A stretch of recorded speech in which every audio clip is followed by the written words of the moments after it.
Една од главните работи која што ја ветуваме за Шуторизари заедно со кандидатот за градоначалник Орце е да изградиме културен дом во Шуторизари. Видете, Шуторизари беше предпознатлива по својот фолклор, по културно-уметничкото друштво Пралипе, кое сега буквално згасна, тука нема. Шуторизари беше предпознатлива по театарските представи и групи, што ги имаше.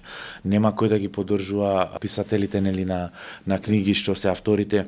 Буквално нема ништо, а ние цениме дека доколку една заедница, една нација нема култура, тогаш нема ништо. И затоа наш прво и најприоритетно ветување и проект е тоа да се изгради културен дом во територија на општина Шуторизари. И рековме културниот дом да го крстиме Есма Реџепова. И ценам дека овој културен дом во иднина ќе придонесе за голем раст на активностите, на работата како на фолклористите, така и на актерите и на сите други кои што учествуваат во делот на културата. Второ, еден од поголемите проекти е тоа што го ветуваме во Шуторизари да се изгради фудбалско игралиште, стадион со трибини. Нашите деца буквално немаат каде да играат фудбал, нема каде да спортуваат, што е многу жалосно. Општината можеме да речеме дека не вложи буквално во ништо, ни во културата, ни во спортот, ни во образованието, ни во било што. Едноставно градоначалникот си имаше само своји приоритети, своите лични интереси, а додека граѓаните си беа оставени на милост и на немилост.